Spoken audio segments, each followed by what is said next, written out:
एक ट्रेडर के लिए सबसे ज्यादा इंपॉर्टेंट होता है मार्केट में लंबे समय तक टिके रहना या सरवाइव करना। और आप मार्केट में लंबे समय तक तभी सरवाइव कर सकते हैं जब आपके पास एक प्रॉपर रिस्क मैनेजमेंट प्लान हो। ज्यादातर ट्रेडर जब इनिशियली मार्केट में एंटर करते हैं तब वे स्ट्रेटेजी को ढूंढने में लग जाते हैं कि कोई ऐसी स्ट्रेटेजी मिल जाए जो उन्हें लाइफ टाइम पैसा देती रहे।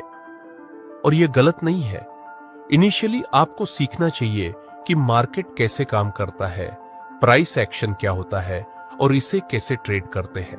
लेकिन सिर्फ स्ट्रेटेजी से आप लंबे समय तक मार्केट में टिक नहीं सकते, क्योंकि 99% लोग जो मार्केट में बिगिनर होते हैं उनके पास अच्छी स्ट्रेटेजी होने के बावजूद वे अपना पैसा लूज कर देते हैं, क्योंकि उनके पास एक प्रॉपर रिस्क मैनेजमेंट स्ट्रेटेजी नहीं होती। इंटरनेट पर ज्यादातर इन्फ्लुएंसर्स सिर्फ आपको प्रॉफिट के बारे में बताते हैं। बहुत ही कम ऐसे टीचर होते हैं जो आपको लॉस के बारे में बताएंगे। लेकिन जब कोई ट्रेडर मार्केट में एंटर करता है तब उसे मार्केट में रियलिटी चेक मिलता है, जिससे उसे समझ में आता है कि अब हमें कैपिटल को बचाना होगा, क्योंकि जब आपके पास कैपिटल रहेगा तभी तो आप ट्रेड कर पाएंगे ना। और कैपिटल को प्रोटेक्ट करने के लिए हमारे पास एक वेल डिफाइंड प्लान होना चाहिए, एक well defined risk management strategy होनी चाहिए, जिससे हम अपने पैसों को लूज करने से बचा सके। इस वीडियो में हम स्टेप बाय स्टेप डिटेल में डिस्कस करेंगे कि मेरा रिस्क मैनेजमेंट प्लान क्या है, आप कैसे अपना रिस्क मैनेजमेंट प्लान बना सकते हैं, आपके कैपिटल के हिसाब से आपको कितना रिस्क लेना चाहिए, आपकी पोजीशन साइजिंग क्या होनी चाहिए और ट्रेड करते समय आपकी रिस्क रिवॉर्ड रेशियो क्या होनी चाहिए, जिससे आप प्रॉफिटेबल ट्रेड्स बना सके। आप में से ज्यादातर बिगिनर ट्रेडर हो सकते हैं कि इस वीडियो को पूरा न देखें, क्योंकि इसमें ऐसा कुछ नहीं बताया गया है जो एक्साइटिंग हो, पर हां, यही चीजें आपको प्रॉफिटेबल बनाएंगी और यह आपके लिए जरूरी है। इसलिए मैं आप सभी से यह रिक्वेस्ट करता हूं कि इस वीडियो को पूरा ध्यान से देखें, पेन और कॉपी ले लें ताकि पूरे वीडियो के नोट्स बना सके और फिर कभी रिस्क मैनेजमेंट पर वीडियो ना देखनी पड़े, क्योंकि यह रिस्क मैनेजमेंट पर एक कंप्लीट गाइड है। अगर आप सच में मार्केट से पैसा कमाना चाहते हैं तो आपके पास एक परफेक्ट रिस्क मैनेजमेंट प्लान होना ही चाहिए। चलिए वीडियो को स्टार्ट करते हैं और सबसे पहले जानते हैं कि हर एक ट्रेड में एक स्ट्रिक्ट स्टॉप लॉस कैसे फॉलो करना है। हम जितने भी ट्रेड लेते हैं, हर एक ट्रेड लेने से पहले हमें पता होता है कि इस ट्रेड में हमें कितना स्टॉप लॉस लेना है और हम कहां मार्केट से एग्जिट करने वाले हैं। बेसिकली हमें पहले से ही मालूम होता है कि हम कितना पैसा लूज करने वाले हैं और क्या हम उस पैसे को टॉलरेट कर सकते हैं। अगर मेरा जवाब हां होता है तभी हम ट्रेड में एंटर करते हैं। ज्यादातर ट्रेडर्स जब इनिशियल स्टेज में ट्रेड लेते हैं उनके दिमाग में कुछ ऐसा चल रहा होता है, यह स्टॉक अभी 10 रुपए का है, 15 रुपए जब जाएगा तो हमें 5 रुपए का प्रॉफिट होगा। हम 100 क्वांटिटी बाय कर रहे हैं, इसलिए हमें 500 रुपए का प्रॉफिट होगा। या जिनके पास ज्यादा कैपिटल है वे अपने हिसाब से कैलकुलेट करेंगे 5,000 या 50,000। उस समय उनके दिमाग में सिर्फ यही चलता है कि हम कितना पैसा बनाएंगे, कितना हमें प्रॉफिट होगा। लॉस के बारे में वे नहीं सोचते। लेकिन अगर आप लंबे समय तक ट्रेडिंग करना चाहते हैं तो आपको इस पूरे थिंकिंग प्रोसेस को फ्लिप करना होगा। अब आप ऐसे सोचेंगे, यह स्टॉक अभी 10 रुपए का है, हम इसमें 2 रुपए का स्टॉप लॉस लेने वाले हैं। अगर हम 100 क्वांटिटी में खरीदते हैं तो हमें 200 रुपए का नुकसान होगा। और क्या यह 200 रुपए नुकसान लेने से मेरे इमोशंस में कोई बदलाव आएगा? अगर आपका जवाब नहीं है तो ऑफ कोर्स आप उस ट्रेड में एंट्री लीजिए, क्योंकि ऐसे ही ट्रेड को आप कॉन्फिडेंस के साथ होल्ड कर पाएंगे और आप अपने टारगेट या फिर स्टॉप लॉस तक ट्रेड में बने रह पाएंगे। जब भी चार्ट्स पर मेरा सेटअप बनता है तब एंट्री लेने से पहले हम स्टॉप लॉस के बारे में सारी चीजें अच्छे से कैलकुलेट करके अपनी रिस्क कैपेसिटी के हिसाब से एक फिक्स्ड क्वांटिटी के साथ ट्रेड एग्जीक्यूट करते हैं। अब ऐसा नहीं है कि अगर हम रिस्क लेने में कैपेबल हैं तो हम कहीं पर भी रिस्क ले लेंगे। हमेशा रिस्क के मुकाबले रिवॉर्ड अगर बड़ा हो तभी ट्रेड में एंट्री लेना प्रेफर करते हैं।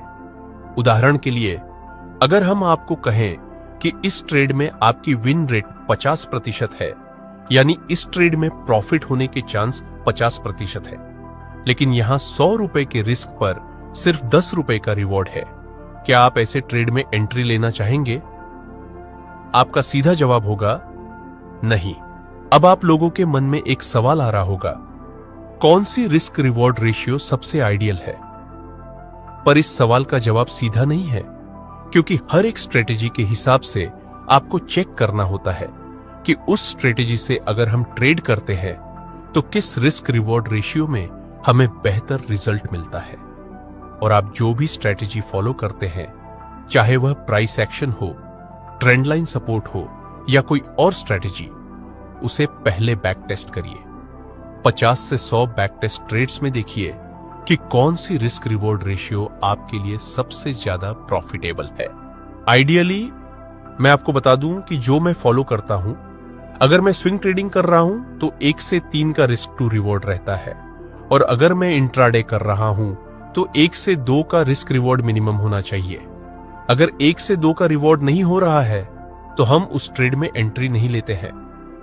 यह मेरा रूल है। आप चाहें तो इसे अपने हिसाब से एडजस्ट या मॉडिफाई कर सकते हैं। मैं आपको एक चार्ट दूंगा जिससे आपको यह पता चल जाएगा कि आपकी स्ट्रेटेजी की विन रेट के हिसाब से आपको किस रिस्क रिवॉर्ड रेशियो में प्रॉफिट, लॉस या फिर ब्रेक इवन होगा। स्क्रीनशॉट ले लेना ताकि आपको दोबारा वीडियो फिर से देखना ना पड़े। अब आपको यह समझना होगा कि आपको प्रत्येक ट्रेड पर कितना रिस्क लेना चाहिए। प्रत्येक ट्रेडर के लिए उत्तर अलग हो सकता है। मैं कितना रिस्क उठाता हूं या आप कितना रिस्क उठाते हैं या कोई तीसरा कितना रिस्क करेगा, यह सब आपके कैपिटल साइज के हिसाब से डिसाइड होता है। उदाहरण के लिए, अगर मेरी कैपिटल 1 लाख रुपए है तो मैं 1 से 2% पर ट्रेड रिस्क लेता हूं, और अगर आप एक बिगिनर हैं तो आपके पास बहुत कम कैपिटल होगा। इसलिए मेरा सुझाव रहेगा कि आप अपने कैपिटल का भी सिर्फ 1 से 2% ही पर ट्रेड रिस्क लें। उदाहरण से समझते हैं, अगर आपका कैपिटल 10,000 रुपए है तो इस हिसाब से आपको 100 से 200 रुपए के बीच पर ट्रेड रिस्क लेना है। ज्यादा रिस्क क्यों नहीं लेना है यह मैं बाद में बताऊंगा, क्योंकि इसका आपके कैपिटल पर बहुत नेगेटिव इफेक्ट होता है। ऐसे में आपको लग सकता है कि इतने कम रुपए रिस्क करने पर हमारा स्टॉप लॉस बहुत छोटा हो जाएगा, लेकिन ऐसा नहीं है। देखिए, अगर आप फ्यूचर एंड ऑप्शंस में ट्रेड करते हैं तो 100 से 200 रुपए का स्टॉप लॉस बहुत जल्दी हिट हो सकता है, क्योंकि आपका पोजीशन साइज खासकर ऑप्शन बाइंग में सही नहीं रहेगा। लेकिन यही चीज अगर कोई ऑप्शन सेलर करता है तो ऑप्शन सेलिंग में रिस्क पहले से ही मैनेज रहता है। इसी कारण आप सुनते होंगे कि ज्यादातर ऑप्शन बायर्स मार्केट में लॉस करते हैं और ज्यादातर ऑप्शन सेलर्स मार्केट में प्रॉफिट बनाते हैं। ऑप्शन सेलर्स के पास थीटा गेनिंग के अलावा रिस्क मैनेजमेंट का भी फायदा होता है।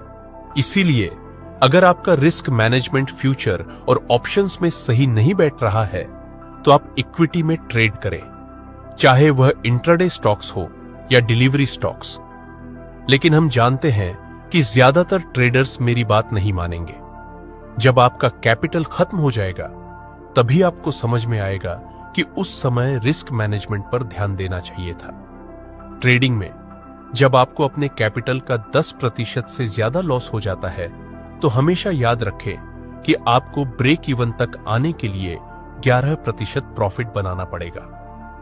मैं आपको एक चार्ट दूंगा जिसमें दिखाऊंगा कि जब आप अपने कैपिटल का 1% लूज करते हैं तो आपको 1% ही कमाना पड़ेगा ब्रेक इवन तक पहुंचने के लिए। ब्रेक इवन का मतलब होता है आपके इनिशियल कैपिटल तक वापस आना, यानी कि अपने लॉस को रिकवर करना। अगर आप 5% लॉस करते हैं तो भी आपको 5% ही कमाना पड़ेगा, लेकिन जब आपका लॉस 10% हो जाता है तो आपको 11% कमाना पड़ेगा। उसी तरह जब आपका लॉस 20% हो जाता है तो आपको 25% कमाना पड़ेगा, और अगर आपका 50% कैपिटल लॉस हो जाता है तो आपको 100% प्रॉफिट कमाना पड़ेगा, तब जाकर आप ब्रेक इवन तक पहुंच पाएंगे।